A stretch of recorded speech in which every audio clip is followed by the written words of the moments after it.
পেশায় সিএনজি চালক, পাশাপাশি নিজের কর্মময় জীবন নিয়ে তৈরি করেন ভিডিও কন্টেন্ট। এভাবেই সামাজিক যোগাযোগ মাধ্যমে পেয়েছেন ব্যাপক পরিচিতি। বলছিলাম হাসান আহমদের কথা। অনেক দিনের লালিত স্বপ্ন কন্টেন্ট ক্রিয়েটর হিসেবে পরিচিতি পাওয়ার।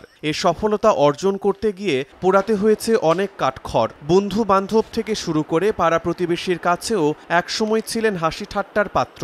এমনকি অতিষ্ঠ হয়ে হাসানকে ঘর থেকে বের করে দেয় পরিবার। সারাদিন পরিশ্রম করে ভিডিও সিডিও অনেকগুলো বানাইয়া ফেসবুকে এরকম চলাফেরা করে। খুব ভালো আসলে। অনেক জায়গাত গেলে দেখা যায় হাসান নামে পরিচিত, আর অনেক মানুষের কয় হাসান আপনার এলাকা নিয়ে অনেক ভালো লাগে আমরা শুনতে। কৃষক জসিমউদ্দিনের ৩ সন্তানের মধ্যে হাসান দ্বিতীয়।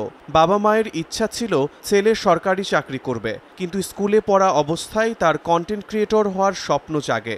সেই স্বপ্ন পূরণের হাতিয়ার হিসেবে মায়ের সহায়তায় অনেক কষ্টে কেনা হয় একটি অ্যান্ড্রয়েড স্মার্টফোন। অভাবের সংসারে হাল ধরতে এসএসসি পাশের পরই লেখাপড়ার পাশাপাশি সিএনজি চালাতে শুরু করেন হাসান। সিএনজি চালানোর পাশাপাশি বিভিন্ন শিক্ষামূলক ভিডিও কন্টেন্ট তৈরি করতে থাকেন তিনি। টানা ৩ বছর শিক্ষামূলক কন্টেন্ট বানালেও আলোর মুখ দেখেনি হাসান।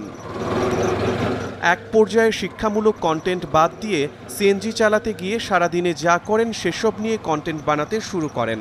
তাতে অল্প দিনেই বেশ সাড়া পান সামাজিক যোগাযোগ মাধ্যমে। আমার একটা স্বপ্ন ছিল যে আমি কখনো একজন বড় ইউটিউবার হব। তখন আমি সিএনজি চালানোর পাশাপাশি আমি ভিডিও বানাতাম। আগে আমি অন্যরকম ভিডিও বানাতাম, মোটিভেশনাল ভিডিও, শিক্ষণীয় ভিডিও বানাতাম। বাট ওগুলা তেমন রেসপন্স ছিল না। আমি একটানা 3 বছর টানা ভিডিও বানিয়েছি, বাট কখনো রেসপন্স পাইনি। তখন আমার ফ্যামিলি থেকে অনেক চাপ আসে যে তুমি এসব ছেড়ে দাও, তোমার দ্বারা এসব হবে না। বা ফ্রেন্ড সার্কেলের মধ্যে অনেকে আমাকে এরকম বলে তোমার দ্বারা হবে না। তখন আমি প্রায় ডিমোটিভেট হয়ে এসব প্রায় ছেড়ে দিতাম। বাট আমার মনে একটাই ধারণা ছিল যে আমি আমার স্বপ্নটা পূরণ করতে পারবো, নিজের উপর কনফিডেন্স ছিল। তখন আমি বলছিলাম যে আমার যাই হোক আমি আমার স্বপ্নটা পূরণ করব।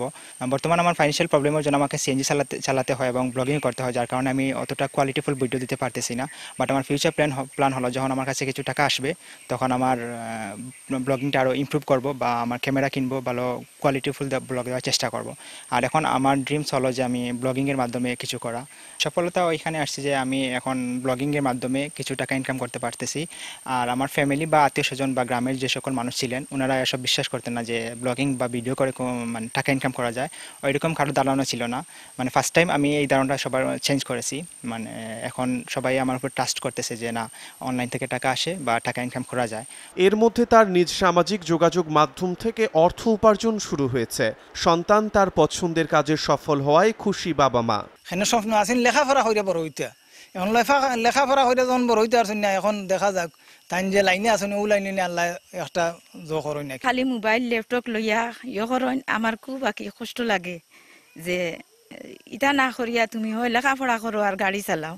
বহুত রাগারাগি করছি বাচ্চার উপরে, করিয়া বহুত কষ্ট দিছি বাচ্চারে। এখন আস্তে আস্তে দেখি আর আল্লাহ দিলে ইনশাল্লাহ কিছু একটা সফলতার দেখি। আর মৌলভীবাজারের সীমান্ত উপজেলাধীন বড়লেখার মধ্যডিমাই গ্রামের কৃষক জসিমউদ্দিনের সন্তান হাসান আহমদ। সময় সংবাদ, মৌলভীবাজার।